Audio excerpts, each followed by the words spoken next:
Magandang gabi po sa ating lahat. Okay, so bago po tayo magsimula sa ating pag-aaral, samahan niyo po ko na yumuko at manalangin. Banal at mahabagin naming Amang Diyos, nagpapasalamat po kami sa pagkakataon po na ito na binigay niyo po sa amin upang makapag-aral ng iyong salita. Hiling po namin sa pamamagitan po ng tulong ng Espiritu Santo upang tulungan kami sa aming paikinig, sa aming puso at ganoon din sa aming isipan upang maunawaan po namin ang iyong kalooban sa aming pag-aaralan ngayon. Hiling po namin na samahan hanggang sa matapos po namin itong Bible seminar na ito at malaman po namin tunay na layunin kung bakit namin kailangan pag-aralan yung Biblia. Sa iyo lamang po namin ito pinagkakatiwala at maraming salamat. Tinadalangin din po namin yung mga kapatiran at mga newcomer na maaaring papunta pa lamang sa lugar na ito. Gabayin niyo po yung kanilang paghakbang, ingatan niyo po sila upang makarating sila ng ligtas sa lugar po na ito. Lahat po ng ito pinagkakatiwala namin sa inyo at dinadalangin namin ito sa makapangyarihang pangalan ng Panginoong Jesucristo. Amen. Sumuli, magandang gabi po sa ating lahat. Welcome po sa ating Bible Seminar. Ito po yung unang nating session. So, para masimulan po yung ating pag-aaral, basahin po natin yung pinakaunang talata na kailangan po natin pag-aralan po ngayon. Basahin po natin ng sabay-sabay, 3, 2, 1. Lumapit kayo sa akin, kayong lahat na nanlulupaypay at lubhang nabibigatan, at kayo bibigyan ko ng kapahingahan. So, maring iba po, first time. Maring yung iba, nakailang beses na po naka-attend ng Bible Seminar. Pero hindi na po yun mahalaga. Sabi dito, lumapit kayo sa akin. Tinatawag tayo lahat ng Diyos. Hindi po ako yung nagtawag po sa inyo. Hindi po yung nag-imbita sa inyo, yung gusto mag-imbita sa inyo. Kundi, yung Diyos. Yung Diyos, nais po niya na lahat ng tao lumapit sa Kanya. Lahat ng mga tao na nanlulupaypay at tubang nabibigatan. Tanungin po natin yung sarili natin. Sa buhay ko ba ngayon, wala pa akong nararanasang kahirapan? Wala ba akong nararanasang kabigatan? Wala po ba? Meron. Sinabi ni sister, marami. Okay, di ba? So marami tayong iba't ibang mga kahirapan. Kahit na yung mga bata sa panahon natin ngayon, di ba? Yung mga nag-aaral sa school. Madali ba mag-aaral o mahirap? Mahirap, di ba?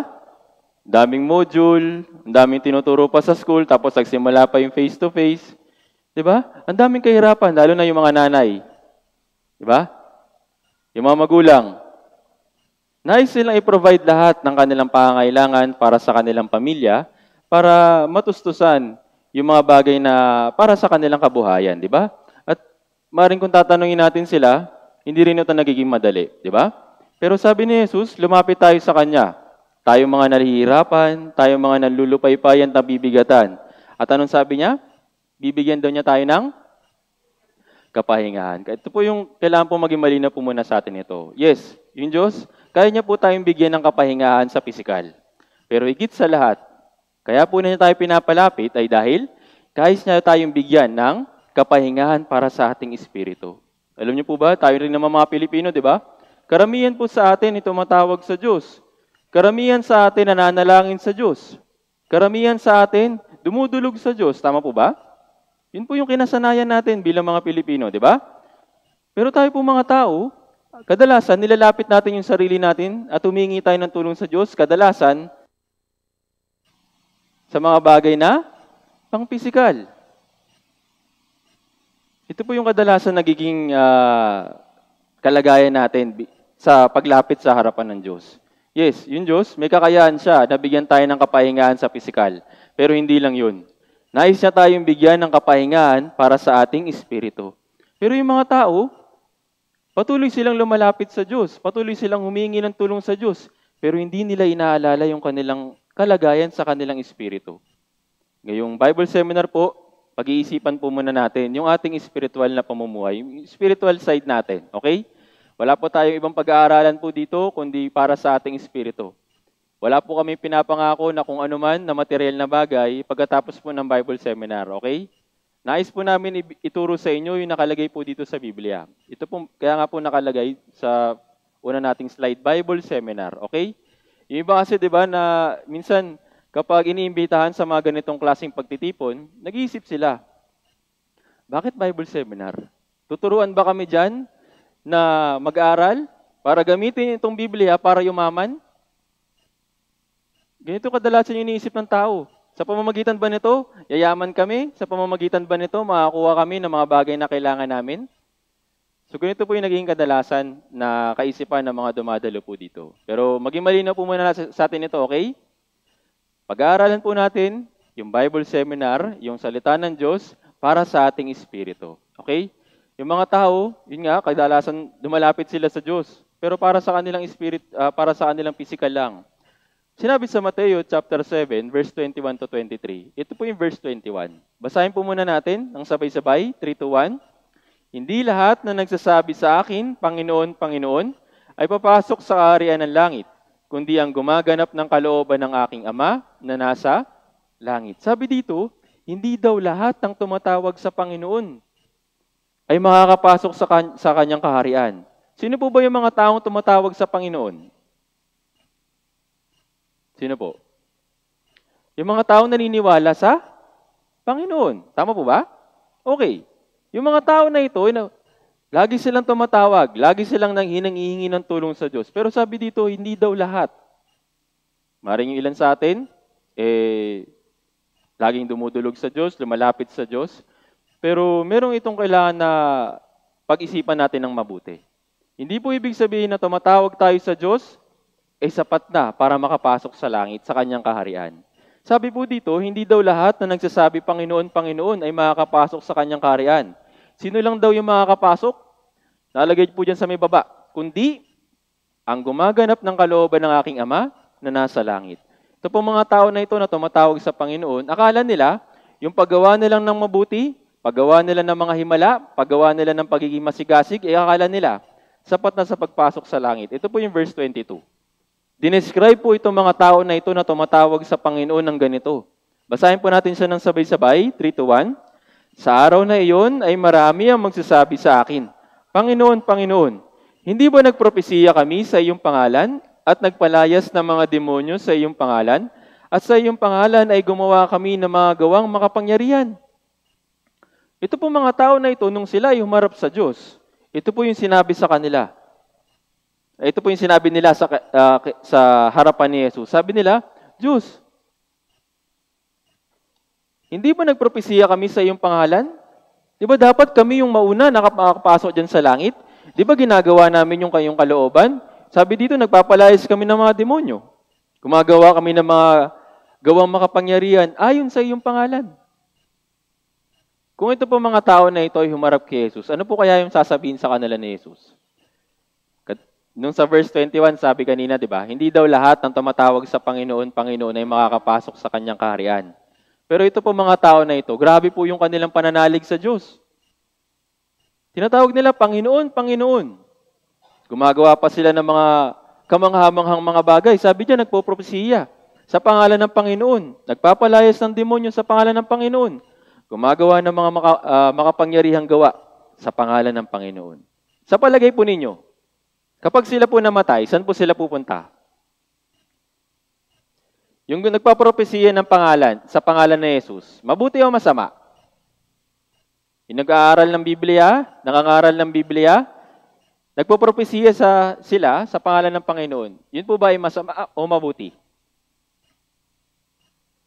Kumain po ba kayo? Yung magpropesiya sa pangalan ng Panginoon, masama o mabuti? Mabuti, di ba? Napakabuti po nito dahil kailangan talagang ipangaral ito. Okay, may mga gumagawa po talaga nito. Yung nagpapalayas ng mga demonyo sa pangalan ng Panginoon, mabuti o masama? Nagpapalayas ng masamang espiritu, masama po ba yun? Totoo po yun, yung meron po mga masasamang espiritu po dito. Pero meron din mga tao na may kakayahan na magpalayas po ng mga bagay na yun. Yung po mga bagay na yun, masama o mabuti? Mabuti, di ba? Yun dito, yung sa pangalan ng Panginoon, gumagawa sila ng makapangyarihang mga gawa. Yun po mga bagay na yun, masama o mabuti? Mabuti, di ba? Napakabuti po nun. Okay, ito ang tanong. Kung itong mga tao na ito, ginagawa ito sa pangalan ng Panginoon, kapag sila namatay, saan sila pupunta? Grabe naman, impyerno agad. Kala ko ba gumagawa sila ng mabuti? Pero bakit impyerno? Sa palagay natin, di ba, maaaring sila yung unang makapasok sa langit kasi nga gumagawa sila ng mga ganitong bagay na ito. Tama ba? Pero tignan natin kung ano yung sinabi mismo ng Biblia. Ano ba mismo sinabi ng Diyos? Basahin natin yung kasunod na verse. Verse 23, 3 to 1. At kung magkagayon ay ipahayag ko sa kanila, hindi ko kayo kilala kailanman, lumayo kayo sa akin, kayong mga gumagawa ng kasamaan. Sa paningin po ni Jesus, hindi po lahat na nagpopropesiya sa pangalan niya, hindi lahat ng tumatawag sa kanya Panginoon, Panginoon, hindi lahat ng gumagawa na nagpapalayas ng mga demonyo, gumagawa ng makapangyarihang gawa, 100% na makakapasok sa langit. Okay po, kailangan po natin maintindihan muna ito. Karamihan po, halos 90 to 95% po ng mga Pilipino ay tumatawag sa Panginoon. Tama ba? Nagdadasal sila, lumalapit sila. Pero yun po ba ay kasiguraduhan na pagpasok sa langit? Sinabi po dito, hindi. Malinaw po sinabi ng Biblia, hindi lahat ng tumatawag sa akin, Panginoon, Panginoon, ay papasok sa aking kaharian. Sino lang daw yung papasok sa kanyang kaharian? Balikan po natin yung verse 21.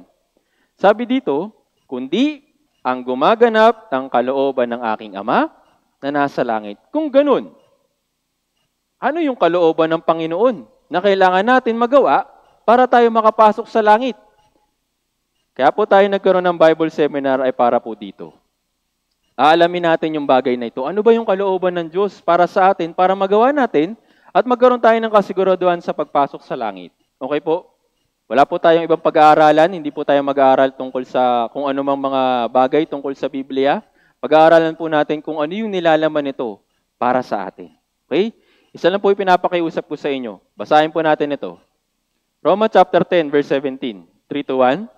Kaya ang pananampalataya ay nanggagaling sa paikinig at ang paikinig ay sa pamamagitan ng salita ni Kristo. Sabi dito, yung tamang pananampalataya daw po ay may pinanggagalingan. Saan? Sa paikinig.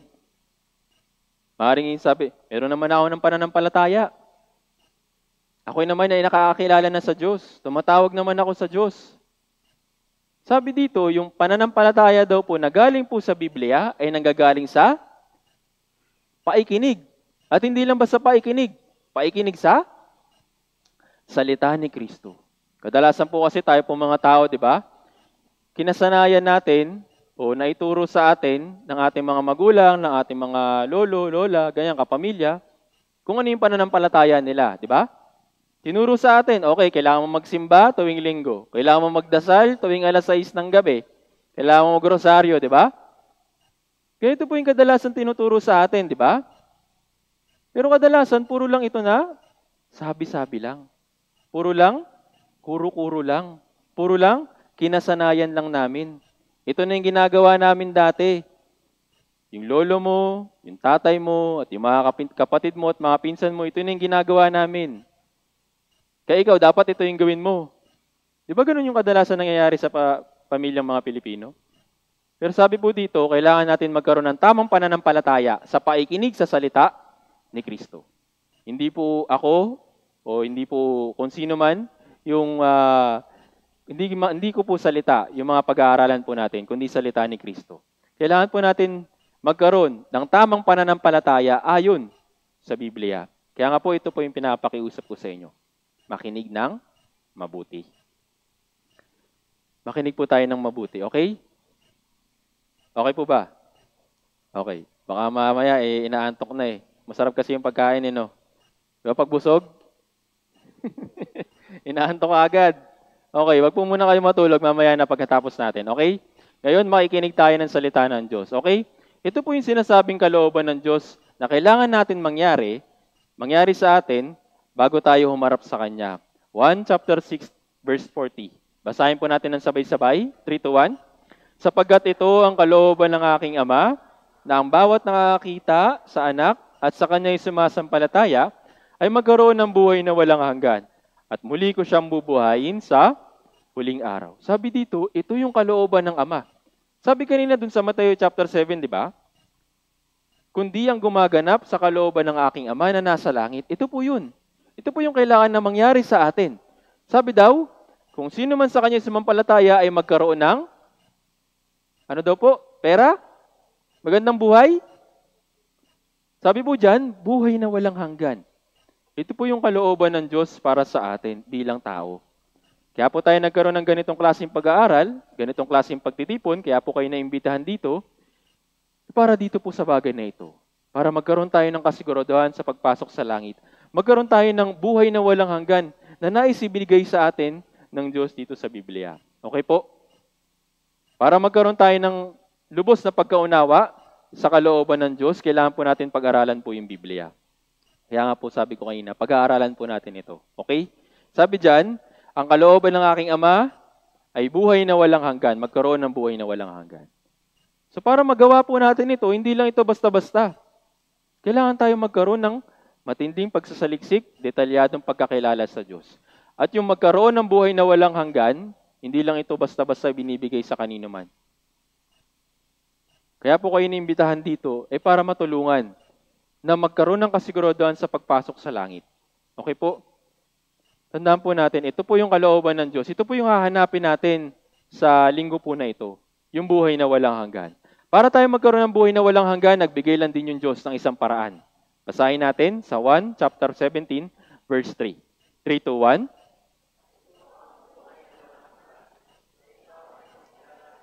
Na isang Diyos na tunay at si Jesucristo na iyong sinugo. Sabi dito, yung buhay na walang hanggan daw, makukuha natin sa pagkakilala sa iisang Diyos na tunay at kay Jesucristo na iyong sinugo. Maring iba, niisip, kilala ko naman na yung Diyos, kilala ko naman na si Jesus. Bibigyan ko po kayo ng example. Ano pong pangalan ni brother? Brother Gerald. Okay. Sino po nakakilala kay Brother Gerald? Okay, kilala po natin si Brother Gerald. Pero sino lang yung mga tao na pwedeng tumabi sa kanya sa pagtulog? Yung mga nakakilala ba sa kanya? Sino po? Yung mga malalapit sa kanya, yung may ugnayan sa kanya. Alam po natin yung pangalan ni Brother Gerald. Alam niyo po kung ano yung size ng bewang niya? Kilala naman natin siya, di ba? Anong size ng sapatos niya? Alam naman natin yung pangalan niya, di ba? Hindi po ibig sabihin na kahit na alam natin yung pangalan ni Brother Gerald, lahat ng bagay ay alam na natin sa kanya. Ganon din po sa Diyos. Yes, maaaring alam natin yung pangalan ng Diyos. Maaaring tinatawag natin palagi yung pangalan ng Diyos. Pero hindi po ibig sabihin na kapag po kayo ay namatay o tayo humarap sa Diyos, papapasukin tayo kagad sa kanyang tahanan. Para po natin maunawaan ng maigi po ito, kikilalanin natin yung Diyos ng detalyado dito po sa Biblia. Kasi ito yung kalooban niya. Sabi niya, kailangan daw natin magkaroon ng buhay na walang hanggan. At para magkaroon ng buhay na walang hanggan, kailangan daw natin siyang makilala. Hindi lang po basta makilala. Makilala ng detalyado. Yung Diyos, sino ba talaga siya sa buhay natin? Sino ba yung Diyos dito sa Biblia? Sino ba yung Diyos para sa atin na makapagbibigay ng buhay na walang hanggan? Kadalasan po tayo po mga tao, di ba? Ang pagkakilala natin sa Diyos, minsan, alam niyo po yung ATM? Diyos, pengi ng ganito. Diyos, pengi ng ganyan. Tulungan mo ko sa ganito, tulungan mo ko sa ganyan. Minsan ATM, minsan charity, minsan lover. Diba yung mga tao ngayon, kinuulan daw sa pag-ibig, kaya daw sila lumalapit sa Diyos. Kikilalanin po natin ng detalyado yung Diyos dito po sa Biblia na makapagbibigay sa atin ng buhay na walang hanggan. Kaya nga po sabi sa John chapter 5 verse 39, sabi dito, sinasaliksik ninyo ang mga kasulatan sapagkat iniisip ninyo na sa mga iyon ay mayroong buhay na walang hanggan at iyon na nagpapatotoo tungkol sa akin. Sabi dito, sinasaliksik. Hindi lang po basta basahin, hindi lang basta pakinggan. Kailangan sinasaliksik. Okay po? Naintindihan po? Okay. Ito po yung mga paksa na ating pag-aaralan para po sa araw po na ito. So every session po, iba't iba po yung pag-aaralan natin. Pero ang layunin ng ating Bible seminar ay buhay na walang hanggan. Para makilala yung Diyos, kailangan natin pag-aralan yung iba't ibang mga paksa. Okay po? Ito po yung mga pag-aaralan po natin tungkol sa Diyos, tungkol sa Bible, tungkol sa buhay ng tao, tungkol sa akin at tungkol sa Espiritu. Okay? Ito pong 5 na ito ay nilalaman ng pag-aaralan po natin ngayon. Okay, una, tungkol sa Diyos. Meron ba talagang Diyos? Yes, naniniwala tayo na meron Diyos. Pero meron po akong tatanong. Kita nyo na? Naniniwala tayo sa Diyos, tama ba? Pero nakita nyo na ba? Hindi pa. Bakit hindi natin siya nakikita? Yes, pinaniniwalaan natin siya. Dumudulog tayo sa Kanya, nananalangin tayo sa Kanya. Pero bakit hindi natin siya nakikita?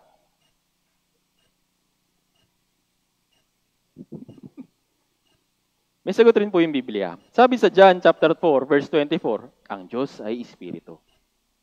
Yes, yung Diyos po, buhay po siya.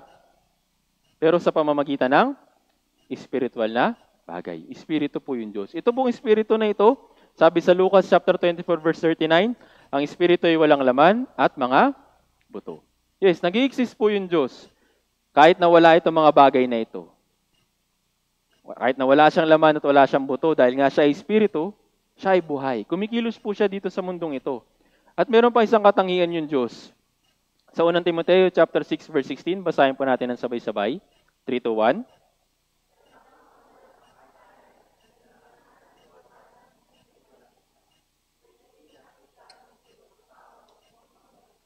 Sabi dito, siya daw yung Diyos na walang kamatayan.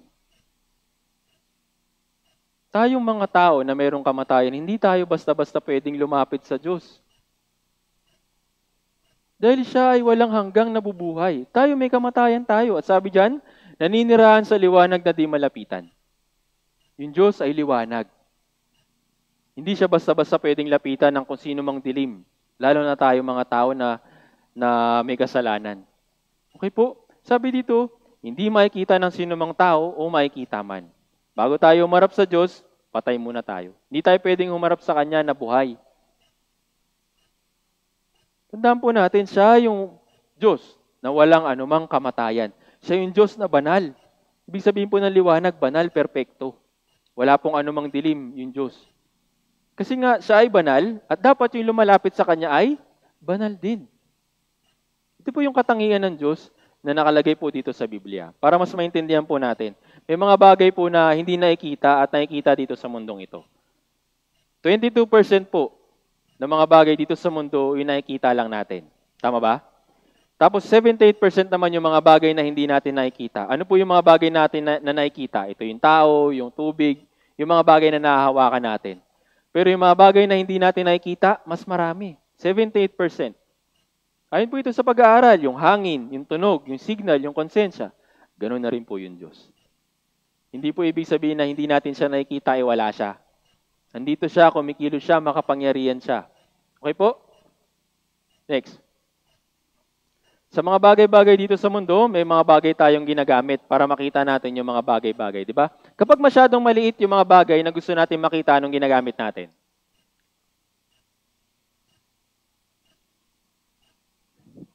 Mga bata, mga nag-aaral sa school, anong ginagamit? Microscope, okay. Kapag masyadong malalayo yung mga bagay, anong ginagamit? Telescope, okay. Sa Diyos, anong gagamitin kaya natin? Ano kaya yung binigay niya sa atin para makilala natin siya? Ito pong Biblia.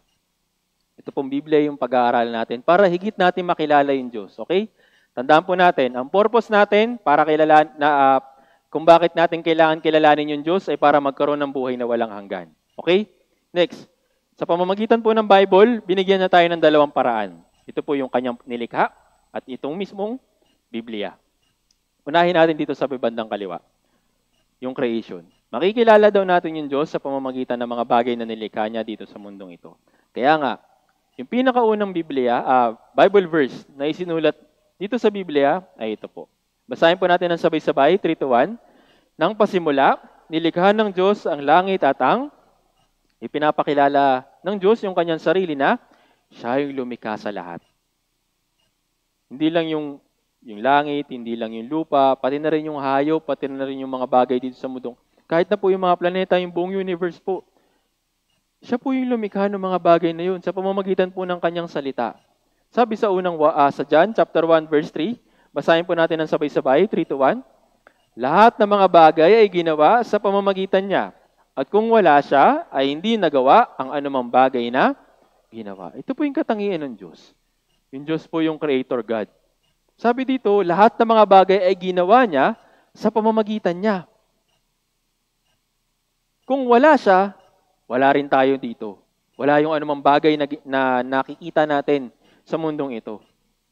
Yun po yung Diyos na nakalagay po sa Biblia. Sabi sa Biblia, para makilala natin ng higit pa yung pagkakalikha ng Diyos sa mundong ito, nais na ipakilala yung kanyang sarili na lumikha. Sabi dito, nagpapahayag ng kaluwalhatian ng Diyos ang kalangitan at ang mga gawa ng kanyang kamay ay inihahayag ng kalawakan. Okay, sabi kanina, di ba? Yung Diyos daw yung lumikha ng langit at lupa. Sa pamamagitan nun, makikita natin kung totoo ba talaga na siya yung gumawa ng mga bagay po na ito. Tingnan po natin. Unahin natin dun sa kalawakan, sa kalangitan. Sa kalawakan po, kung titignan po natin, maaaring alam po na ito ng iba, meron po tayong solar system. Meron pong iba't ibang planeta na nakalagay dyan, nandyan yung araw, at yung ikatlong planeta, ito po yung ating mundo. Alam nyo ba, kung gaano kamangha-mangha na nilikha ng Diyos yung mundo natin, yung mundo po natin, meron po siyang tamang distansya, meron po siyang tamang pag-ikot dito sa mundo, sa paligid po ng araw at sa solar system. Hindi po pwedeng maiba yung mga bagay na yan kasi Diyos po yung gumawa niyan. Sabi po dito, yung distansya po ng Earth mula sa araw ay 150 million kilometers. Ganito po yung eksaktong layo na itinakda ng Diyos para tayo manirahan dito sa mundong ito. At alam natin, di ba, yung Diyos, nagtakda din siya ng pag-ikot o yung rotation at saka revolution ng mundong ito. Ito po mundo na ito, umiikot po ito sa axis niya sa solar system. Ganito po siya kabilis, 108,700 km per hour. Nahihilo po kayo? Sobrang bilis po niyan. Sino na po yung nakapag-drive ng mga 120 km per hour? O nakasakay man lang sa isang jeep na sobrang bilis magpatakbo? Wala pa. Hindi nyo pa na-try? O yung mga tricycle, kahit na lang tricycle na lang, okay. Nang 120 km per hour yung takbo. Paano pa kaya yung ganitong kabilis? Pero bakit hindi tayo nahihilo?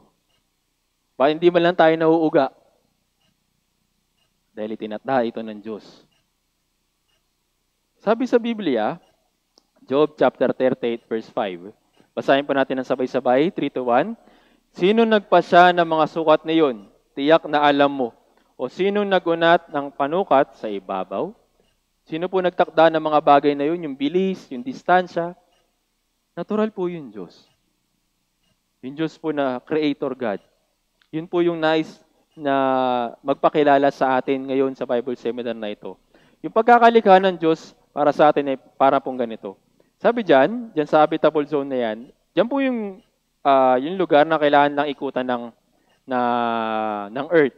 Kung lalampas po dyan, masyado magiging mainit para sa atin. Pwede tayo masunog.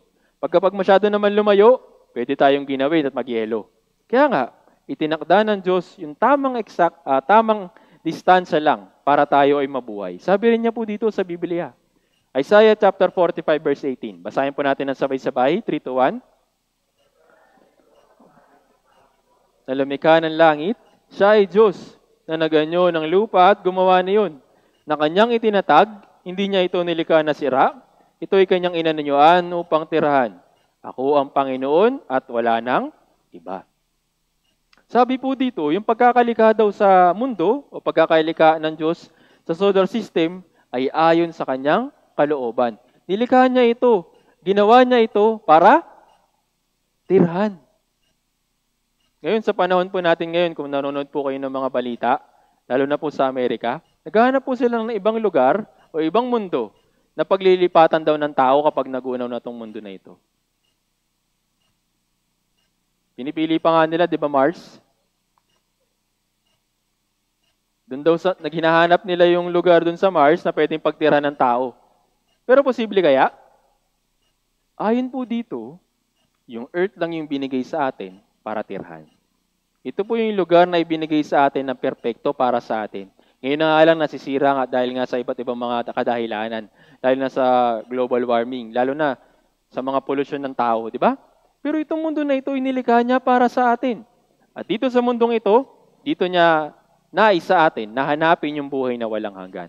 Hindi po kung saang lugar man. Sabi dito, hindi niya ito nilikha na sira, ito'y kanyang inanyuan upang tirhan. Napakaganda po ng mundo natin. Kung minsan po, isa pa po, na kung meron pong times na maring makita po ninyo yung ganitong kagandang tanawin kapag gabi. Meron din pong itinuturo yung Diyos sa atin sa pamamagitan po nito. Dito sa Jeremias chapter 33 verse 22, basahin natin ng sabay-sabay. 3, 2, 1. Kung paano ang lahat ng mga bituin sa langit ay hindi mabilang at ang mga buhangin sa dagat ay hindi masukat. Alam niyo po ba, noong unang panahon, meron pong mga tao na nagtangka na bilangin yung mga bituin. So, balikan natin ito. Yan, kaya po niyong bilangin yan? Meron po nagbilang niya noong unang panahon po, noong AD 150. Kilala niyo po si Claudius Ptolemy? Isa po siyang kilalang scientist. Sa pagkakabilang po niya, nakabilang siya ng 1022 na bituin. Ganun po niya pinagtyagaan na bilangin yung bituin. Siguro wala itong magawa eh. Nakita niya siguro sa langit nung time na ito, ang daming bituin, nabilangin ko kaya. Pero sabi ng Biblia, yung bituin ay kailanman hindi mabibilang, parang buhangin sa dami. Hindi lang po si Claudius Ptolemy, pati rin po si Galileo Galilei. Ito si Galileo Galilei, nakaisip siya ng paraan para mas makita yung mga bituin at makabilang talaga ng mas marami. Nung 1564, hanggang 1642, nakabilang po siya 30,000. Gamit po yung telescope na ginawa niya. So, sa paglipas ng panahon, marami po yung sumusubok na bumilang ng mga bituin sa langit. Pero sabi ng Biblia, hindi yan mabibilang kailanman. Para yung bituin, para yung buhangin sa dagat na hindi masukat. Ito'y tinatag ng Diyos para sa atin. Yun nga lang, sa panahon po natin ngayon, lalo na sa school, sa mga science class, tinuturo nila na dahil po daw sa Big Bang, kumalat daw yung iba't ibang parte ng isang asteroid o isang bituin na sumabog, kumalat sa buong mundo. Kaya daw po nabuo yung mga bituin na yan. Pero kung titignan po natin ng maigi, lalo rin po dito sa Biblia, may sinabi rin po na lihim yung Biblia para sa atin. Sabi sa Job chapter 26 verse 27, basahin po natin ng sabay-sabay, 3, 2, 1, iniunat niya ang hilaga sa ibabaw ng walang laman. Sabi dito, yung Diyos daw nagtakda siya sa hilaga. Sa ibabaw noon ay walang laman. Kung isipin natin, kung totoo talaga yung Big Bang Theory, yung theory na yun, dapat lahat ng lugar sa solar system ay merong mga bituin. Diba? Pero sabi ng Biblia, meron daw lugar na walang laman. Alam niyo po ba? Sa pagsasaliksik ng mga scientists noong 1982, nakakita sila ng isang lugar sa Northern Sky na merong isang lugar doon na merong walang laman. Sabi dyan, vast space hole may test theories. Isa pa, vast hole in space appears to defy theories.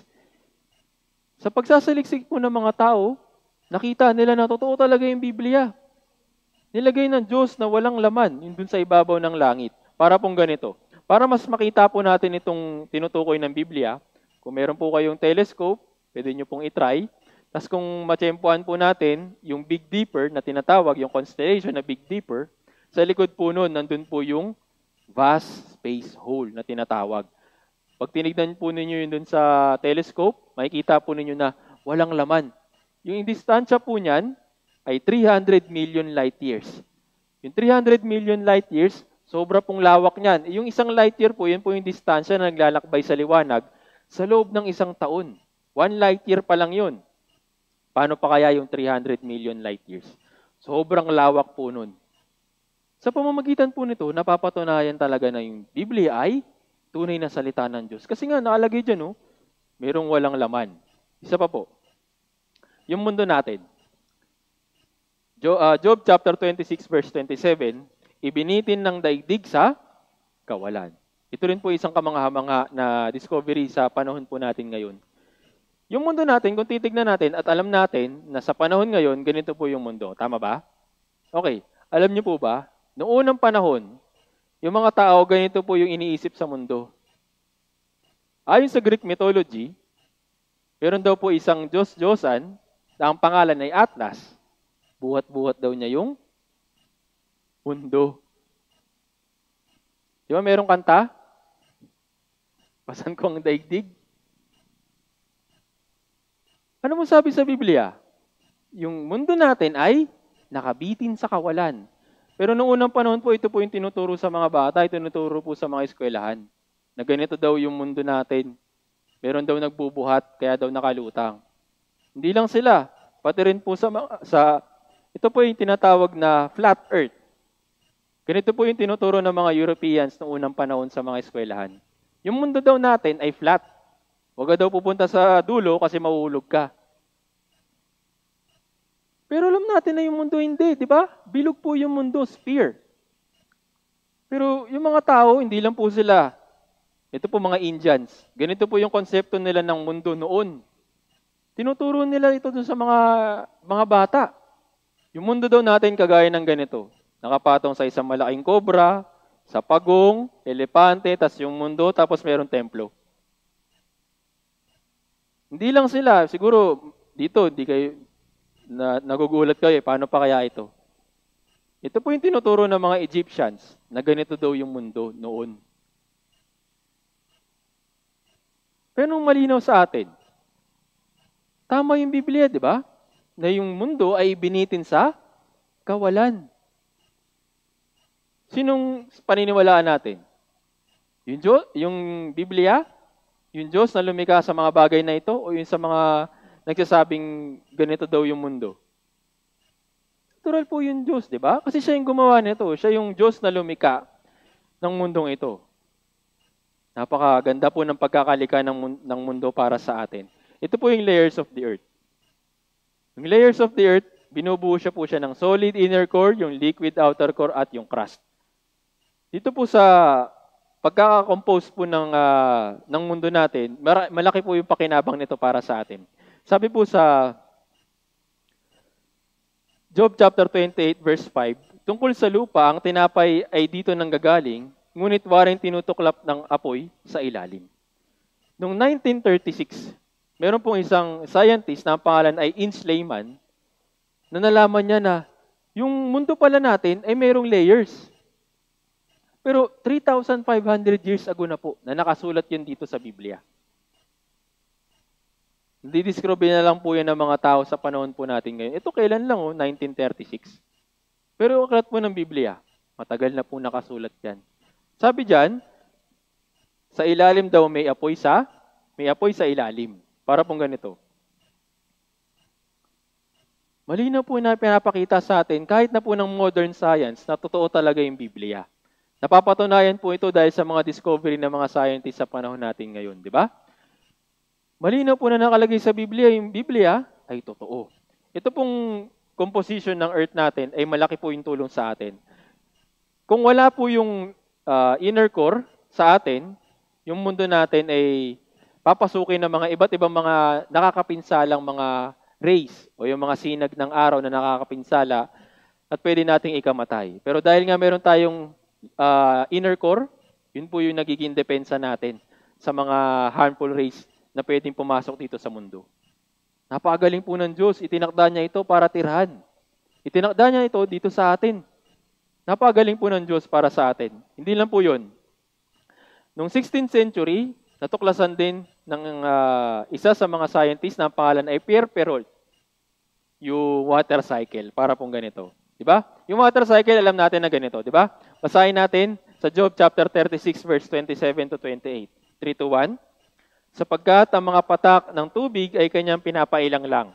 Kanyang dinadalisay ang kanyang ambon sa ulan, na ibinubuhos ng kalangitan at pinapatak ng sagana sa katauhan. Ito po yung water cycle, di ba?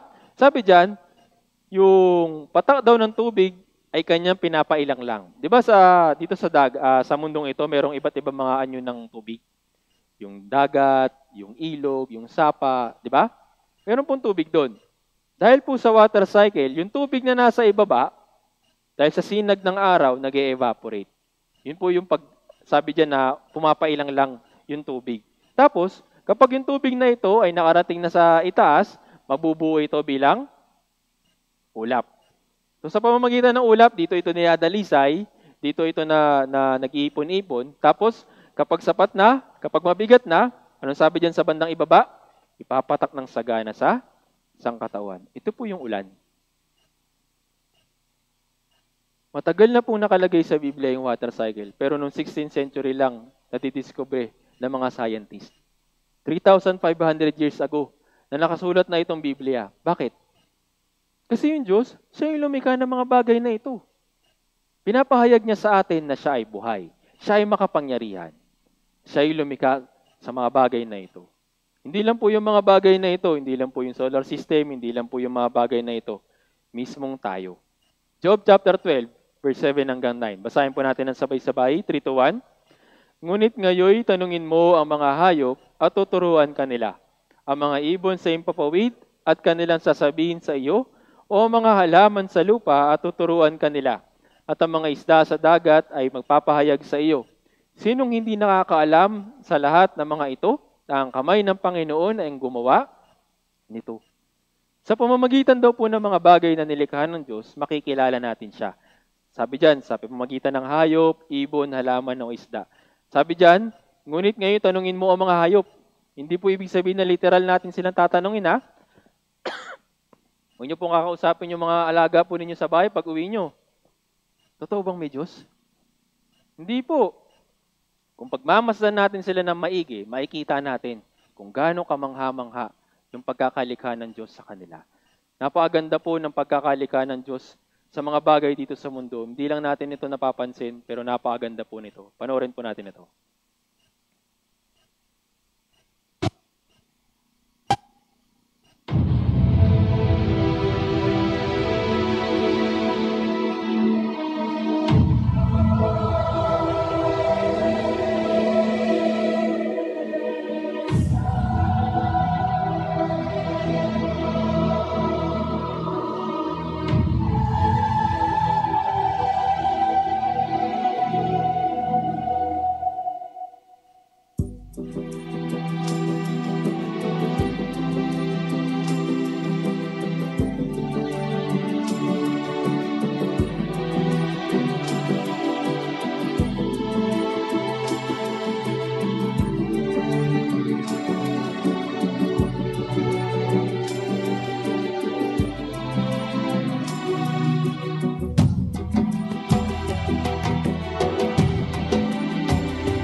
pagmamasdan lang natin yung mundo natin, yung ganda ng paligid natin, may kilala natin yung Diyos na lumikha. Sabi dito, sa bandang ibaba, sinong hindi nakakaalam sa lahat ng mga ito na kamay ng Panginoon ang gumawa nito? Napakagaling po ng kamay ng Diyos na makapangyarihan. Nilikha niya itong mga bagay na ito para makita natin, may pakilala niya yung kanyang sarili sa atin, na siya ay buhay. Kailangan po natin maunawaan ito. Hindi lang tayo dapat namamangha. Hindi dapat makilala natin yung Diyos na makapangyarihan. Ito po yung iba't ibang mga hayop na ginawa ng Diyos sa atin. Alam niyo po ito, yung mimic octopus? Meron po yung kakayahan na magpalit ng kulay at magpalit ng galaw. Para hindi siya kainin o para makapag-hunting siya ng pagkain. Ito po sa bandang itaas, yung woodpecker. Alam niyo po na kung paano siya naghahanap ng pagkain? Inuuntog niya yung tuka niya sa mga puno 20 times per second. Pero bakit hindi siya nahihilo? Bakit hindi siya nagkaka-brain damage? Yung mga halaman natin, di ba? Yung mga halaman, alam natin na nagpo-produce ito ng oxygen para sa atin. Di ba? Gaano kamangha-mangha yung pagkakalikha ng Diyos para sa atin? Ito, nakita na po kayo nito, butete, pufferfish. Meron po yung napakagandang kakayahan na ibinigay ng Diyos para sa kanya. Panoorin po natin ito. He can't rest for more than a moment, but must work 24 hours a day for a week, or the current will destroy his creation. Tignan po ninyo kung anong ginagawa niya.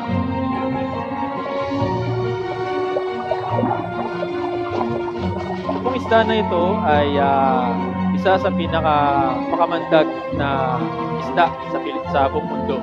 Pero meron pa siyang isang A katangian. final tidy up, and his masterpiece is complete.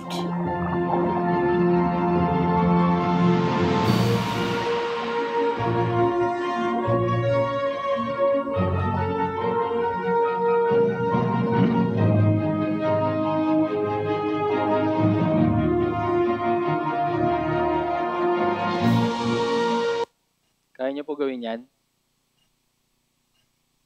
Sino po nagbigay ng kakayahan niyan sa kanya? Ito pong ginagawa po niyan para makahanap ng kapareha, para magpatuloy yung kanilang lahi, yung breeding. Pero sino naglagay niyan sa kanya? Ano yun, nag-enroll siya sa isang art class, art university, para gumawa niyan? Yung Diyos po yung lumikha dun sa isda na yan. Sa pamamagitan ng mga bagay po na ito, may kilala natin, yung Diyos na tagapaglikha. Kaya nga, di ba minsan, nagagandahan tayo sa mga nilikha ng tao. Pero minsan, hindi tayo namamangha sa ginawa ng Diyos. Yung robot, di ba, namamangha tayo na ginagawa ng mga tao, na-amaze tayo. Pero yung mga alagang hayop, minsan sinisipa, minsan pinapalo. Napakaganda po ng pagkakalikha ng Diyos sa mundong ito, lalo na sa atin. Sabi sa Hebreo chapter 3 verse 4, basahin po natin ng sabay-sabay. 3-1, sapagkat ang bawat bahay ay may nagtayo, subalit ang nagtayo ng lahat ng mga bagay ay ang Diyos. Lahat po ng mga bagay na nakikita natin, hindi lang po ito basta sumulpot lang. Mayroon pong lumikha ng mga bagay po na ito. Halimbawa, itong pong church building na ito. Bigla na lang bang itong tumubo dito? Isang bagyo dumaan, malakas yung kulog, tapos tinamaan ito ng kidlat, tapos tumubo itong building? Hindi, di ba? Meron po mga construction worker, merong architect, merong engineer na gumawa dito. Pero sinong gumawa ng mundo natin? Yung Diyos. Ganun po kamakapangyarihan yung Diyos. Nais niyang ipakilala yung kanyang sarili. Hindi lang ako may kakayahan na magbigay ng pangailangan nyo sa pisikal. May kakayahan din ako na lumikha ng isang tao. At pinakamaganda na nilikha ng Diyos dito sa mundong ito, tignan po ninyo yung katabi ninyo. Tapos basahin po natin itong talata po na ito. Basahin po natin sa awit 139, verse 13 hanggang 14. 3-1, sapagkat tinubog mo ako, aking mga nasa loob na bahagi, at sa bahay bata ng aking ina, ako yung hinabi. Ako'y magpapasalamat sa iyo sapagkat ang pagkakagawa sa akin ay kakilakilabot at kamangha-mangha. ang iyong mga gawa ay kahanga-hanga, iyon ay nalalamang mabuti ng aking kaluluwa. Yung pagkakalika po sa atin, dinescribe po tayo dito na kakilakilabot at kamangha-mangha. Hindi po ito negative, Hindi po ito negative way na kakilakilabot. Siguro may mga makikita tayo na medyo hindi maganda yung itsura. Maaring mangilabot tayo pag tinitignan natin sila. Pero sa harapan po ng Diyos, kakilakilabot. Ibig sabihin po ng kakilakilabot, yung kamangha-mangha. Di ba? Napakaganda. Isa pong halimbawa, yung puso natin. May kakayahan po ba kayo na patigilin yan? Kunyari, pagod ka na. Stop ka muna saglit. Pwede ba? Hindi, di ba? Sinong nagpapatibok dyan? Yung Diyos. Yung puso natin, kapag full grown na, halos kalaki po ng isang siyang kamao. Tapos, yung puso daw natin ay tumitibok ng 70 times per minute. Kung susumahin natin, 4,200 sa isang oras. Tapos, 100,000 per day. 365 million beats per year. Tapos, yung pagpump niya ng dugo, 7,500 liters. Gano'n po ba kamangha-mangha yung pagkakalikha ng Diyos sa atin? Kakilakilabot po yun, di ba? Yung kakilakilabot yung tumatayo yung balahibo mo dahil sa sobrang ganda, sa sobrang galing. Ganun po yung nilikha ng Diyos tayo mga tao. Kaya po, nais niyang ipakilala yung kanyang sarili na siya yung makapangyarihan at siya yung lumikha sa atin. Sabi sa Roma chapter 1 verse 19 hanggang 20, basahin po natin ng sabay-sabay. 3, 2, 1.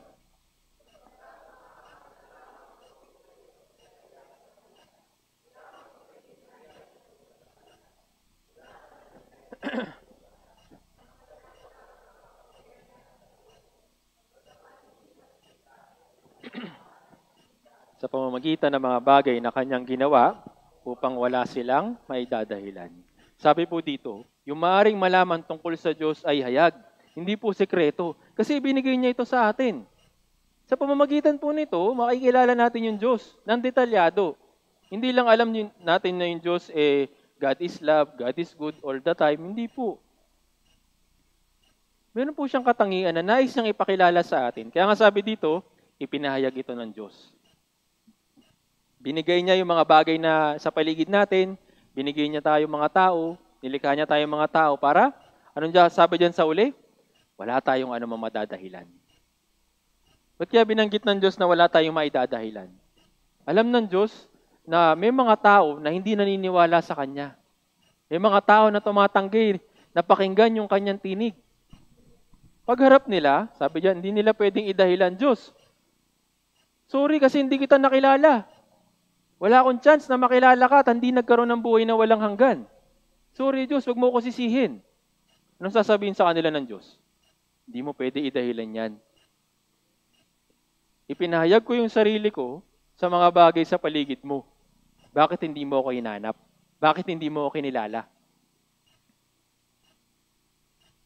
Sabi sa Biblia, yung mga tao doon nagsasabi na walang Diyos, sila yung mga hangal. Yung mga tinatawag na atheist, hindi naniniwala na meron Diyos. Anong tawag sa kanila ng Diyos? Mga hangal. Ipinahayag ko na yung sarili ko sa sanlibutan sa pamamagitan ng mga bagay na nalikha. Hindi nyo maidadahilan na hindi ako buhay. Buhay ako, kumikilos ako, makapangyarihan ako. Yun po yung ibig sabihin nito. Kaya nga natin pinag-aaralan yung Biblia para magkaroon tayo ng kaliwanagan tungkol po sa Diyos. Yung nag-iisang Diyos na tunay at si Jesucristo na kanyang sinugo. Malinaw po? Okay, next. Sa pamamagitan din po ng Biblia, makikilala natin yung tunay na Diyos. Ano ba itong Biblia na ito? Ito pong Biblia na ito ba tunay na salita ng Diyos? Sino po yung nakapagbasa nito? Siguro karamihan po sa inyo nakapagbasa na. Di ba? Pero itong mga binabasa niyo po ba, tunay na salita ng Diyos? Yung mga ibang tao, sinasabi, hindi yan salita ng Diyos, salita lang yan ng tao. Ginawa lang yan, inimbento lang nila yan. Para lokohin tayo mga tao, para paniwalain sa mga bagay naman na hindi totoo. Kadalasan po ganito po yung sinasabi nila. Pero ito pong Biblia, siya rin po yung magpapahayag sa kanyang sarili. Sabi dito sa Isaiah chapter 34, verse 16. Basahin po natin ng sabay-sabay. 3, 2, 1. Inyong saliksikin at basahin ang aklat ng Panginoon. Kahit isa sa mga ito ay hindi magkukulang, walang mangangailangan ng kanyang kasama, sapagkat iniutos ng bibig ng Panginoon at tinipon sila ng kanyang Espiritu. Sabi dito, basahin at saliksikin ang aklat ng Panginoon, hindi ng tao. Aklat po ito ng Panginoon. Ito pong Biblia ay binigay para sa ating mga tao. Yes, tao po yung sumulat nito kasi tao yung babasa. Tama ba? Kung pusa yung sumulat nito, sino magbabasa? Tao? Natural, pusa. Di ba? Yes, tao po yung sumulat nito kasi tao dapat yung babasa. Sabi dito, ito'y aklat ng Panginoon at ang lahat ng mga kasulatan ay kinasihan ng Diyos. Ibig sabihin po ng kinasihan, yung ibig sabihin yung sa Diyos mismo nang galing yung mga salita, hindi galing sa tao. Bibigyan ko po kayo ng halimbawa.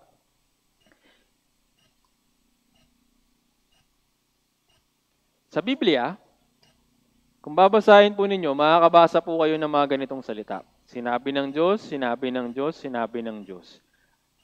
Bibilangin po ninyo, 3,800 na beses binanggit sa buong Bible yung salitang sinabi ng Diyos. Ganun po niya ipinapakilala na hindi lang ito basta-basta salita, hindi lang basta-basta ito aklat. Ito'y aklat ng Diyos na lumikha ng lahat ng bagay dito sa mundong ito. Sabi dito, Hebreo chapter 1 verse 2, noong unang panahon, ang Diyos ay nagsalita sa ating mga ninuno sa iba't ibang panahon at sa iba't ibang paraan sa pamamagitan ng mga propeta.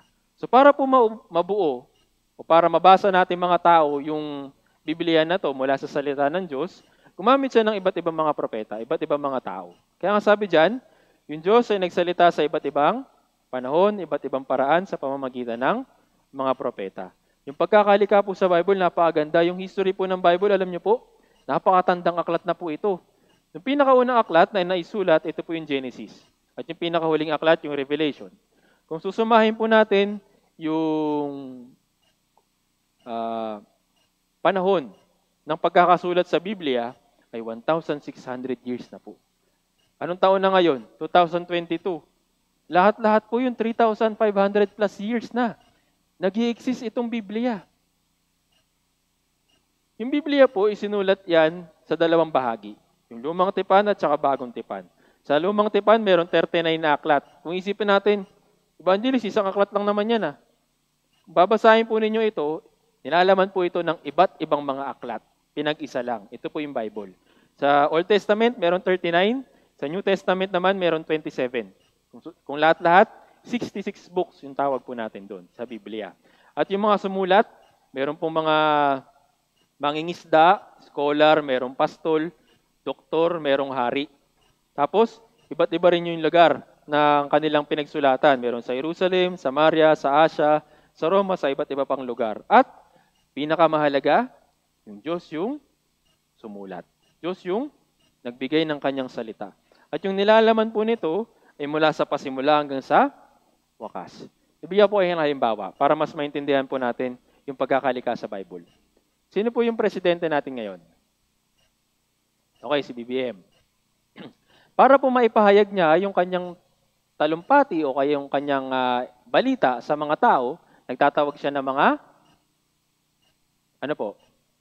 mga media, di ba? So sa pamamagitan ng media, kukuha nila, isusulat nila yung mga binabalita ni presidente. Tapos, sila yung magpa-publish para mabasa ng ibang tao. Ganun po yung ginawa ng Diyos sa Biblia para ito ay may kalat, para ito ay mabuo. Gumamit siya ng iba't ibang mga tao, pero yung salita na yun ay sa Diyos pa rin nanggaling. Napakaganda po ng pagkakalikha ng Biblia. Yung iba, ayaw maniwala na yung Biblia daw, sulat na ng tao. Tao lang daw yung gumawa, pero dito po sa isang documentary, makikita po natin kung paano pinatunayan ng Diyos yung kanyang pag-iingat dito sa Biblia at yung Biblia talaga natin ay mapagkakatiwalaan. Panoorin po natin ito.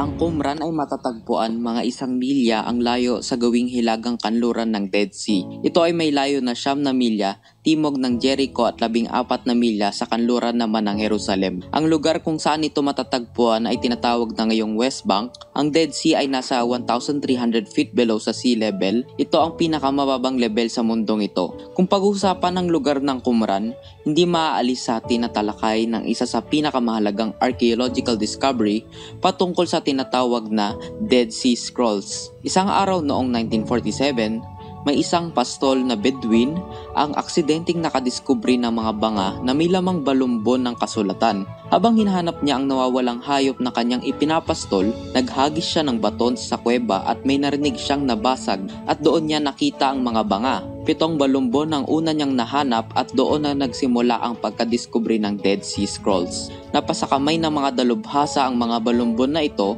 at doon nalaman ang kahalagahan ng discovering ito. Inisip nila na may iba pang mga balumbon sa lugar na iyon, kaya mula 1947 hanggang 1956, isinagawa ng mga dalubhasa ang masusing paghahanap na iba pang scroll sa lugar na iyon. Nahanap nila ang mahigit 900 na scrolls mula sa 11 kuweba. Ngayon, ang mga scrolls na ito ay matatagpuan sa Israel Museum. Ang pagkatuklas ng Dead Sea Scroll ay napakahalaga sapagkat ang mga ito ang magpapatotoo sa Biblia. Ito kasi ang mga sinaunang Biblia na sinulat ng mga Hudyo na siyang itinuturing na orihinal.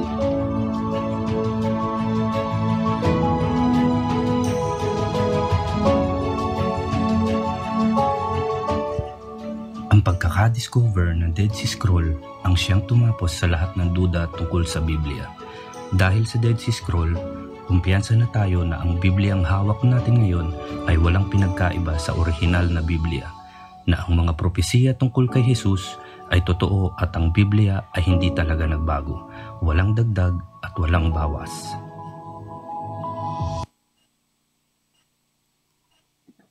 Ganito po nilikha o iningatan ng Diyos yung Biblia para sa atin. Matagal na po itong nakasulat, pero para saan? Para sa atin. Nais niyang ipakilala yung kanyang sarili. Kaya nga sabi dito sa 2 Pedro, chapter 1, verse 20 hanggang 21, babasahin ko po. Una sa lahat, dapat ninyong malaman ito. Na walang propesiya ng kasulatan na nagmula sa pansariling pagpapakahulugan. Sabi ng Biblia, una sa lahat, dapat nating malaman na itong Biblia ay hindi nanggaling sa kahit na sino mang tao dito sa mundong ito. Sabi diyan, walang propesiya na nagmula sa sansariling pagpapakahulugan ng tao, sapagkat walang propesiya na dumating kailanman sa pamamagitan ng kalooban ng tao, kundi ang mga taong inudyukan ng Espiritu Santo ay nagsalita mula sa Diyos. Marami po kasing ayaw maniwala dito sa Biblia. Isip nila na kapag pinag-aralan daw ito, mababaliw daw yung tao, kalokohan lang daw ito. Pero malinaw na sinasabi ng Biblia, di ba? Sabi diyan, noong una sa lahat, dapat mong malaman ito, na hindi ito gawa lang ng tao. Yes, sinulat ito ng tao, pero ito'y salita ng Diyos. Nais niyang ipakilala yung kanyang sarili sa atin, di ba? Sa pamamagitan ng pagkakilala sa Diyos, magkakaroon tayo ng buhay na walang hanggan. Hahayaan lang ba ng Diyos na mayroong anumang salita ng tao na manggaling dito? Hindi po. Kung mayroon pong nanggaling na salita ng tao dito, hindi po ito tatagal. Mawawalan na po ito, maring na napura na po ito sa kasaysayan natin. Pero bakit hanggang ngayon nandito pa rin? Dahil ito ay salita ng Diyos, yung buhay na Diyos.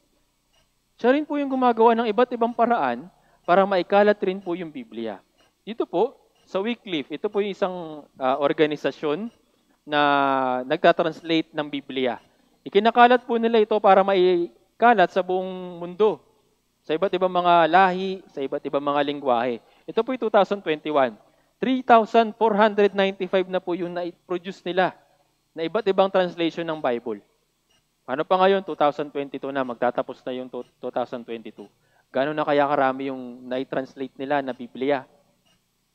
Dahil nais ng Diyos na ipakilala yung kanyang sarili para sa buhay na walang hanggan. Basahin po natin, 2 Timoteo chapter 3, verse 15, 3-1.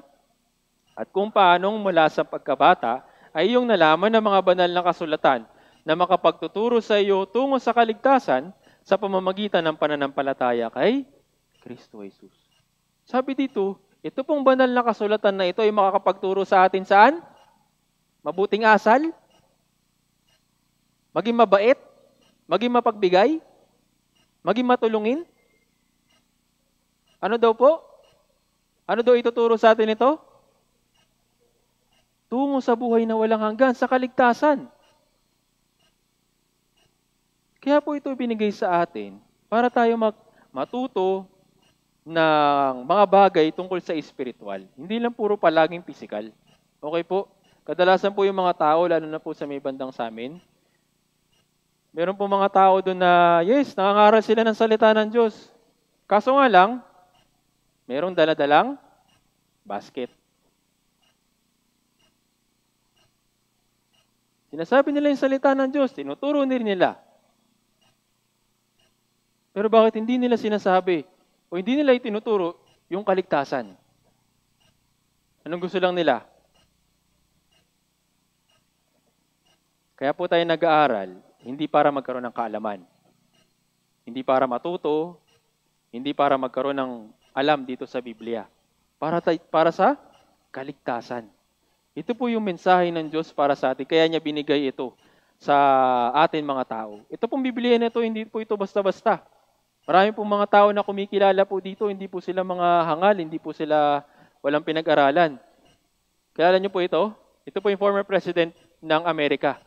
Nung siya ay nanumpa, ipinataw niya yung kamay niya sa Biblia, binigay niya at siya yung naging presidente noong time na yon.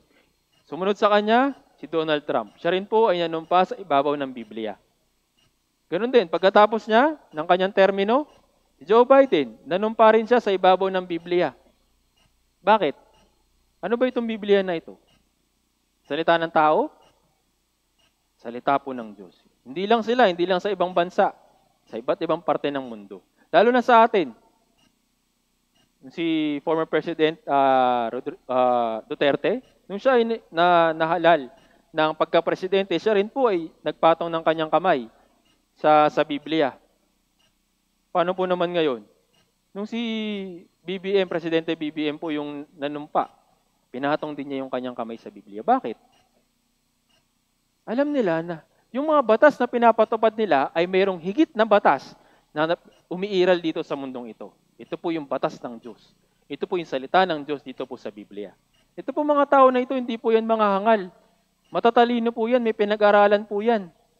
Pero bakit ganun na lang nila kinikilala yung Biblia? Kasi alam nila na buhay talaga yung Diyos. Yes, maaaring hindi natin alam kung talaga naunawa nila, pero ginagawa po nila yan. Nire-recognize nila o ina-acknowledge nila na mayroong isang Diyos na namamahala sa lahat. Yes, namamahala lang sila sa bansa, pero yung pamamahala ng buong mundo ay nasa Diyos. Ayun, meron ba talagang Diyos? Meron na wala? Meron po. Makikilala natin siya sa mga bagay na kanya nilikha dito sa mundong ito. At itong Biblia, totoo po hindi. Totoo rin po ito. Sa pamamagitan po ng Biblia, ipapakilala niya yung kanyang sarili sa atin. At ngayon, ano ang mensahe ng Diyos para sa lahat ng tao sa atin na nasa Bible? Sabi kanina, di ba? Itong Biblia na ito ay makapagturo sa atin sa kaligtasan. At yun po yung mismong mensahe ng Diyos para sa atin. Basahin po natin. 1 Timoteo chapter 2 verse 4, 3-1, na nagnanais na ang lahat ng tao ay maligtas at makarating sa katotohanan. Ito po yung mensahe ng Biblia. Yung kaligtasan, yung katotohanan para sa atin. Hindi po ipinigay ng Diyos ito para lang pag-aralan natin at magkaroon ng kaalaman. Ibinigay niya ito para sa ating spirito, para sa ating kaluluwa. Para tayo maligtas. Kaya po tayo nagkaroon ng ganitong pag-aaral, hindi para po dagdagan yung kaalaman ninyo, o kaya mamangha kayo sa mga video clip, mamangha kayo sa mga slides. Hindi po. Pinag-aaralan po natin yung Biblia dahil po sa layunin na ito. Ito po yung kalooban ng Diyos. Yung magkaroon ng buhay na walang hanggan, maligtas, ayon sa katotohanan. Naintindihan po? Okay, next. Dito naman tayo sa number 2. Yung buhay natin. Sa Biblia, malalaman din natin kung ano ba yung buhay natin. Meron dalawang tanong dito. Bakit ako nabubuhay at ano ang layunin ng buhay ko? Natanong nyo na po ba sa sarili po ninyo ito? Bakit ba ako nabuhay? Bakit ba dito ako pinanganak sa lugar na ito? Bakit hindi sa Amerika? Ganyan. Natanong nyo na po sa sarili po ninyo ito? O hindi pa? Wala lang. Tinatanong lang natin, anong kakainin bukas? Anong ulam mamaya? Kailangan po natin pag-isipan ito po mga bagay na ito. Dahil mahalaga po ito para sa atin. Tama po ba? Okay, unahin natin. Bakit ako nabubuhay? Pangalawa, ano ang layunin ng buhay ko? Sabi po sa Biblia, sa awit 90 verse 10, basahin po natin ng sabay-sabay, 3-1. Ang mga taon ng aming buhay ay 70 taon. O kung malakas kami, ay 80 taon. Ngunit ang mga ito ay hirap at kaguluhan lamang. Ang mga ito ay madaling lumipas at kami ay nawawala. Nakalagay po dito sa Biblia yung kasaysayan ng tao. Nakalagay din sa Biblia yung mangyayari sa atin. Sabi dito, kung malakas tayo, maaaring umabot tayo sa 70. Kung talagang puro gulay-gulay lang, isda-isda lang, walang karne-karne, pwedeng umabot ng 80. Okay? Yun po yung buhay o lifespan ng tao dito sa mundo. Pero dyan sa lifespan na yan, pero nakadugtong. Ano daw? Sa buhay ng tao, ng 70 hanggang 80, meron nakadugtong. Ano po yun? Hirap at kaguluhan, madaling lumipas at madaling nawawala. Tanungin po ninyo yung buhay ninyo. Yung mga may edad na po ngayon. Yung buhay niyo po ba ngayon, masasabi ninyo, na sa lahat ng pagkakataon, walang kahirapan? Walang kaguluhan? O meron? Marami, di ba? Yun yung buhay natin. Pinapahayag po ng Biblia kung ano lang tayo sa harapan niya. Sabi dito, madaling lumipas at kami ay nawawala. Parang kailan lang, kakapasok lang ng 2022, di ba? Ngayon, matatapos na naman yung 2022, magti-2023 na naman. O paano yan? Sabi dito, madaling lumipas, madaling nawawala yung buhay ng tao. Hindi lang yun. Yung mga tao masyado nagpapakabala sa buhay nila. Sabi nila, kailangan namin kumita ng pera, kailangan namin kumayod. Mahirap na nga yung buhay namin, marami nang kakaguluhan, kailangan gumawa kami ng paraan para maibsan. Ito yung kadalasang ginagawa natin mga tao. Tama ba? Sabi dito sa Santiago, chapter 4, verse 14, basahin po natin ng sabay-sabay, 3-1. Gayunman, hindi niyo nalalaman kung ano magaganap bukas. Ano ba ang inyong buhay? Kayo nga isang singaw na sa sandaling panahon ay lumilitaw at pagkatapos ay naglalaw. Ganito lang po kaikli yung buhay natin. Maring umabot man tayo sa katandaan, pero kapag hindi pinalad, may mga bata na mamatay. Tama ba? Madali silang lumilipas. Hindi natin alam. Sabi nga dyan, ano ba ang inyong buhay? Kayo nga isang singaw na sa sandaling panahon. Lumilitaw at pagkatapos ay naglalaho. Nakita na po kayo ng singaw? Yung pag nagsasaing, pagbukas ng kaldero, di ba may lalabas na usok? Yung usok na yon, tatambay lang. Ano pa nangyari? Nawawala. Ganun lang daw yung buhay natin. Maikli na yung buhay natin. Mahirap na yung kalagayan natin. Puro pa kaguluhan. Tapos yung ibang tao, patuloy pa nilang dinadagdagan yung kanilang paghihirap. Kagaya po nung binabanggit ko kanina. Kagaya po ng mga tao na ito, sila'y palagi naghahanap tungkol sa mga bagay na material. Sabi dito, ngayon o bukas ay pupunta kami sa sa ganoong bayan at kami mangangalakal doon ng 1 taon at kikita. Buong taon, puro trabaho na lang. Puro trabaho na lang. Hindi pinag-iisipan yung mga bagay na tungkol sa kanilang espiritu. Huwag po tayo maging kagaya ng mga tao na ito. Tayo pong tao, nabubuhay po tayo dito para sa paghahanda. Bibigyan ko po kayo ng halimbawa. Para pong ganito. Tayo, nung nasa sinapupunan pa lang ng ating mga magulang, naghahanda tayo, tama ba? Hindi tayo habang buhay na nasa sinapupunan. Yung 9 months po ay paghahanda para sa paglabas, tama ba? Meron po ba dito 10 months, 11 months, 12 months na nasa sinapupunan? Bakit kailangan yung 9 months? Kasi doon na-develop yung kanilang body parts, tama ba? Kapag develop na, lalabas. Okay? Pagkatapos nun, lalaki, lalago, mag-aaral. Kapag nag-aaral ng elementary, pagka-graduate nila ng grade 6, okay na. Okay na ba? Yung grade 1 hanggang grade 6, naghahanda para sa high school. Okay. Ngayon, gano'n na po ba katagal yung pag-aaral ng mga bata? Diba may K-12 na? So yung mga taon na yun, para saan? Pagkatapos yung po ba, okay na?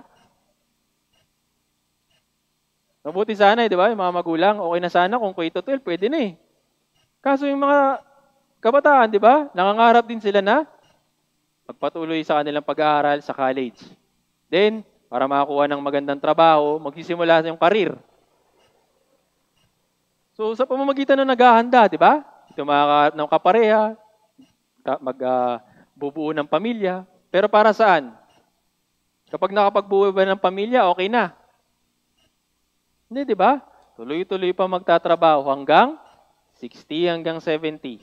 Then kapag 60 and 70, retire na, di ba? Okay na ba? Para saan? Para i-enjoy naman yung pension, di ba? I-enjoy naman yung mga pinagpaguran, di ba? Nagpapahinga, okay. Pero pagkatapos nun, ano na?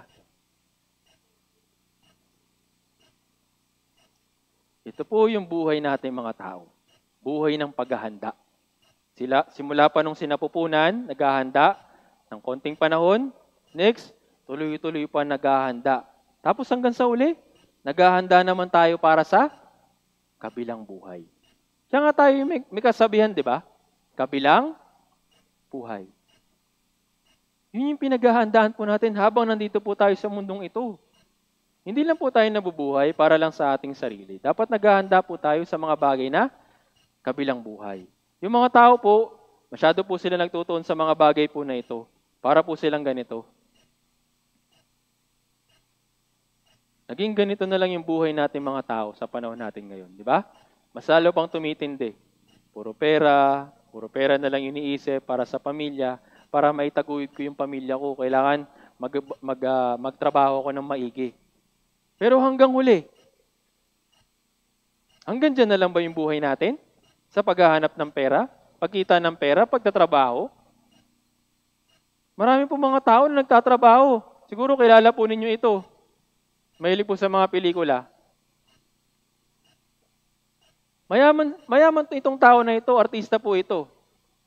Marami siyang naipon, marami siyang plano para sa kanyang pamilya, pero nagkaroon siya ng insidente, namatay po siya. Yung mga bagay na inihanda niya, magagamit ba niya? Ito po, kilala ito ng mga kabataan, tama ba? Pero nung siya, naharap dun sa aksidente, may nagawa ba yung pera niya? May nagawa ba yung talino niya, yung galing niya sa pagbabasketball? Marami pong mga tao na naghahanda lang sa mundong ito, pero hindi naghahanda para sa kanilang espiritu. Ito, yung nakaraan lang, yung former queen ng United Kingdom. Si Elizabeth Alexandra Mary, si Queen Elizabeth. Mayaman po yan.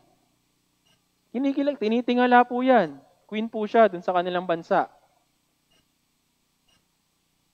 Pero para saan? Hanggang doon na lang ba yung buhay niya? Kailangan po natin paghandaan yung kabilang buhay. Ito po mga tao na ito, hindi ko alam kung nabigyan sila ng pagkakataon na papaghandaan yung buhay na walang hanggan. Pero tayo po nandito ngayon. Lalo na po ngayong pandemic, di ba? Hindi lang po matatanda, hindi lang po mga teenager yung namamatay. Kahit na po yung mga bata, di ba? Yung mga sanggol pa lang. Ganun lang po yung buhay natin. Tama po ba? Kung ngayon binibigyan pa tayo ng buhay, binibigyan pa tayo ng pagkakataon para magkaroon ng buhay na walang hanggan. Basahin po natin Job chapter 7, verse 6 to 7, 3 to 1. Ang aking mga araw ay matulin kaysa panghabi ng mga habi at nagwawakas ng walang pag-asa. Alalahanin mo ng aking buhay ay isang hininga. Hindi na muli makakita ng mabuti ang aking mata. Sabi dito, ang aking mga araw ay matulin. Napakabilis po ng panahon ngayon. Hindi natin namamalayan. Magde-December na pala. Bare months na pala. Tapos, hindi tayo nagmamalay, hindi tayo nakapaghanda para sa ating kaluluwa, para sa ating espiritu. Sabi dyan, nagwawakas na walang pag-asa. Ito po yung mga tao na hindi naghahanda sa kanilang espiritu. Nawawalan sila ng pag-asa.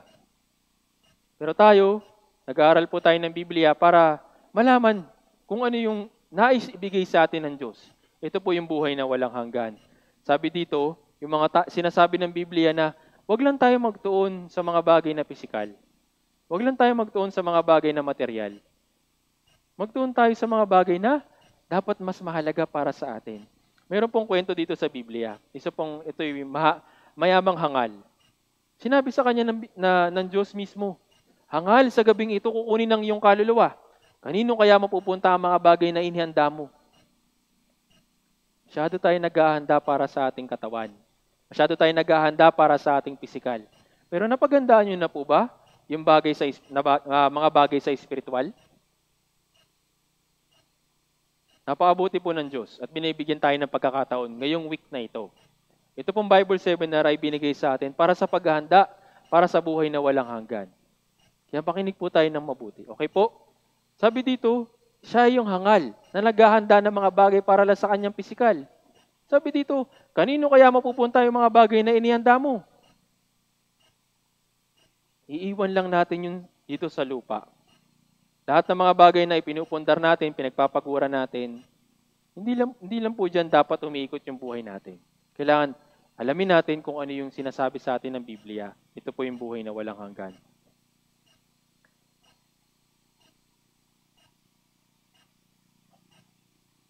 Sa mabilis na pamumuhay natin, ito na ba yung katapusan ng buhay natin? Ano yung layunin ng buhay natin dito? Para sa paghahanda sa buhay na walang hanggan. Tandaan po natin ito. Huwag lang tayo magtuon sa mga bagay na pisikal. Nandito yung Biblia, yung Diyos, pinapakilala yung kanyang sarili para magkaroon tayo ng kamalayan sa buhay na walang hanggan. Okay po, next. Tungkol sa akin. Sino ba ako? Sa Biblia, makikilala din natin yung ating sarili. Tayong mga tao, hindi lang po tayo nilikha na katawan. Nilikha rin tayo ng Diyos na mayroon pang isang mahalagang bagay sa loob natin.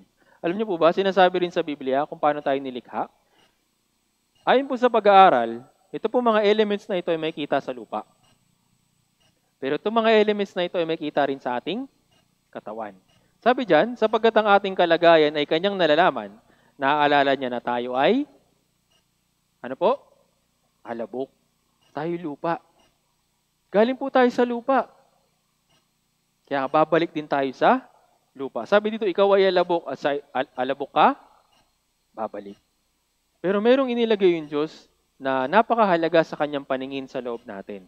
Sabi dito, sa Genesis chapter 2 verse 7, basahin po natin ng sabay-sabay, 3-1. At nilalang ng Panginoong Diyos ang tao mula sa alabok ng lupa at hiningahan ng mga butas ng kanyang ilong ang hininga ng buhay. Sabi dito, sa pagkakalikha daw ng Diyos sa mga tao, nilikha niya ito mula sa alabok ng lupa. Pero hindi lang yun, hindi lang alabok ng lupa. Anong sabi diyan? At hiningahan ng mga butas ng kanyang ilong ng hininga ng buhay. Kaya tawang tao ay naging buhay na kaluluwa. Pansin po ninyo yung nakalagay dun sa may bandang ibaba. Kung katawan lang tayo, sana ang nilagay dyan, ang tao ay naging buhay na katawan. Tama po ba? Pero hindi ganun yung pagkakalagay, tama ba? Ano po nakalagay? Ang tao ay naging buhay na kaluluwa. Sa harapan po ng Diyos, hindi lang tayo pisikal.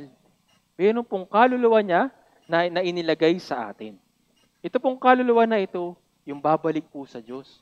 Yung katawan na ito, babalik sa lupa. Kasi galing ito sa lupa. Pero yung espiritu na ito ay galing sa Diyos. Kaya sa Diyos lang din ito babalik. Sabi sa Ecclesiastes chapter 12, verse 7. Basahin natin ng sabay-sabay, 3-1. At ang alabok ay bumalik sa lupa na gaya ng una, at ang espiritu ay bumalik sa Diyos, nagbigay nito. Kaya nga po pag-isipan natin yung mga bagay na espiritu. Kasi ito yung babalik sa Diyos. Yung lupa natin, yung katawan natin na lupa, na alabok, babalik lang ito sa alabok. Pero yung espiritu na binigay ng Diyos, babalik din sa Kanya. Totoo ba talaga na meron tayong espiritu? Sinabi sa Zacarias chapter 12, verse 1. Ito po yung patunay ng pagkakalikha sa atin ng Diyos. Basahin po natin ng sabay-sabay, 3-1. Ito ang sabi ng Panginoon na naglatay ng langit at nagtatag ng lupa at lumikha ng espiritu sa loob niya. Mayroong espiritu sa loob natin. Binigay ito ng Diyos para sa atin para tayo mabuhay. Kaya isipin po ninyo, di ba? Kapag meron taong namamatay, di ba kapag na aksidente o kaya merong nawala, ganyan, ang sinasabi natin, wala na siya. Tama ba? Wala na siya, di ba? Pero talaga bang wala na siya? Wala yung katawan niya. Pero yung espiritu ay bumalik na sa Diyos. Sabi sa Genesis chapter 1 verse 27, yung espiritu na ito ay ayon din sa larawan ng Diyos. Basahin po natin ng sabay-sabay. 3-1. Kaya't nilalang ng Diyos ang tao ayon sa kanyang sariling larawan. Ayon sa larawan ng Diyos, siya nilalang. Siya ay kanyang nilalang na lalaki at babae. Sabi dito, ayon sa kanyang sariling larawan. Larawan ng Diyos. Ano ba yung larawan ng Diyos? Kanina binasa natin, di ba? Yung Diyos ay espiritu. Kaya yung espiritu na ito ay ayon sa larawan ng Diyos na ibinigay sa atin. Kaya hindi lang po tayo katawan. Meron ding espiritu ng Diyos, yung espiritu na ibinigay yung Diyos para sa atin, para nga tayo mabuhay. Sabi sa unang Thessalonica chapter 5 verse 23, sabi dito sa may kulay dilaw, inyong espiritu at kaluluwa at katawan. Ito po yung bumubuo sa isang tao. Merong katawan, merong espiritu, merong kaluluwa at katawan. Ito po yung tayo, para mas maintindihan po natin, para pong ganito. Tayo pong tao, hindi lang po tayo katawan. Meron tayong katawan, kaluluwa, at saka espiritu. Ito pong katawan natin, ito po yung mga malalaman natin na gumagana yung katawan natin kapag nagugutom tayo, kapag nabubusog tayo, yung mga pangangailangan natin sa pisikal. Kapag para malaman naman natin na meron tayong kaluluwa, nandito yung ating kaalaman, nandito yung ating wisdom, karunungan, tsaka yung sarili nating desisyon. Para malaman natin na meron tayong espiritu, tayo lang yung mga nilikha ng Diyos na merong puso na pagiging reliyoso. Yung nakakita na po ba kayo ng hayop na nagdadasal? Bakit hindi sila nagdadasal? Kasi wala silang espiritu. Tayo lang po mga tao yung meron po nun. Yung espiritu na ito ay napakahalaga sa harapan po ng Diyos. Nagnanaisa ng walang hanggan. Kaya nga tayo lang yung may salitang forever, di ba? Sa mga hayop, wala pong ganun. Ang alam po nila, kapag namatay sila, wala na. Pero tayo, meron tayong konsepto ng walang hanggan. Meron tayong konsepto ng buhay na walang hanggan. Meron tayong konsepto ng kabilang buhay. Bakit? Kasi nagbigay yung Diyos ng Espiritu sa loob natin. Sabi dito, sa Ecclesiastes chapter 3, verse 11, basahin natin ng sabay-sabay, 3-1. Ginawa niya ang bawat bagay na maganda sa kapanahunan niyon. Inilagay rin niya ang walang hanggan sa isipan ng tao. Yung Diyos ay naglagay ng walang hanggan sa atin, sa puso natin. Kaya nga tayo lang yung nagnanais ng buhay na walang hanggan. Di ba? Tayo lang nagnanais ng mga bagay na espiritual. Sa mga hayop, wala po nun. Sabi sa Genesis chapter 1 verse 27, nilalang ng Diyos ang tao ayon sa kanyang sariling larawan. Binasa natin kanina. Yung larawan po ng Diyos na ito na sinasabi, ito po yung larawan na espiritu. Ito pong espiritu na ito ay babalik sa Diyos. Kaya kailangan natin paghandaan na bago humarap ito sa Diyos, kailangan nakapaghanda na ito. Sabi sa Ecclesiastes chapter 3 verse 20, lahat ay muling babalik sa alabok. Lahat po tayo mamamatay. Lahat po tayo babalik sa Diyos. Haharap tayo sa Kanya. Kaya nga dapat naghahanda po tayo. Kasi nagtakda po yung Diyos ng isang bagay para sa atin. Basahin po natin, Hebrews chapter 9 verse 27. 3-1. At yamang itinakda sa mga tao ang mamatay na minsan at pagkatapos ay ang paghukom. Dalawa pong bagay yung sigurado sa buhay natin. Una, merong kamatayan. Pangalawa, merong kasunod nito yung paghuhukom. Kadalasan ang alam ng kasi natin, kapag namatay, wala na. Kapag namatay, tapos na yung kahirapan. Tapos na yung kaguluhan. Hindi po. Pagkatapos po dun, merong, kasiyahan? May paghuhukom. Bakit kailangan maghukom? Bakit kailangan may pagsusulit? Kung tapos naman na. Ito po yung ginagawa natin ngayon. Kailangan natin maghanda. Wag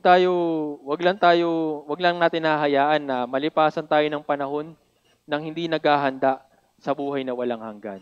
Kasi nagtakda po yung Diyos ng dalawang bagay para sa atin. Ito po yung araw ng kamatayan natin. At pagkatapos ng kamatayan natin, meron pong paghuhukom. Sabi sa Ecclesiastes chapter 12 verse 7, at ang alabok ay bumalik sa lupa na gaya ng una, at ang espiritu ay bumalik sa Diyos na nagbigay nito.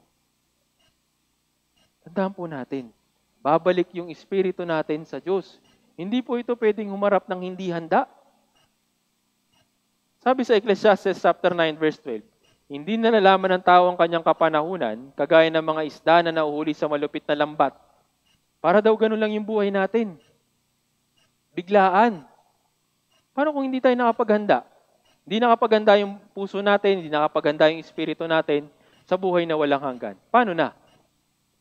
Sabi dito, kagaya ng mga ibon na nahuhulog sa bitag, gayon ang mga tao ay nasisilo sa masamang kapanahunan kapag biglang nahulog sa kanila. Biglang nahulog sa kanila. Wala pong makakapagsabi sa atin kung kailan yung araw ng ating kamatayan. Pero habang tayo ay nabubuhay dito, kailangan tayo naghahanda. Paghandaan po natin yung buhay na walang hanggan. Kasi yung mga bagay na nilaan natin para sa pisikal, iiwan lang natin yan dito. Sabi dito, ba't siyang dumating? Wala siyang anumang madadala sa kanyang pagpapagod na kanyang madadala sa kanyang kamay. Pag-isipan po natin yung buhay natin. Pag-isipan natin yung pamumuhay natin ngayon bilang tao. Ako ba ay naghahanda para sa aking spiritual? O palagi ko na lang pinaghahandaan yung aking katawan? Yung aking pagnanasa ng katawan? Yung mga pangangailangan ng pamilya? Sa Bible seminar po na ito, pinaghahandaan po natin. Paghahandaan po natin yung bagay po na ito. Kasi nagtakda po yung Diyos ng dalawang bagay, kamatayan at mayroong paghuhukom na kasunod. Huwag lang po tayo gumaya sa mga tao na hindi naghahanda kasi mayroong utos po yung Diyos. Basahin po natin. 1 chapter 12 verse 50. 3-1. Nalalaman ko na ang kanyang utos ay buhay na walang hanggan. Kaya't ang mga bagay na sinabi ko ay aking sinasabi ayon sa sinabi ng Ama. Mayroon pong utos yung Diyos para sa ating mga tao.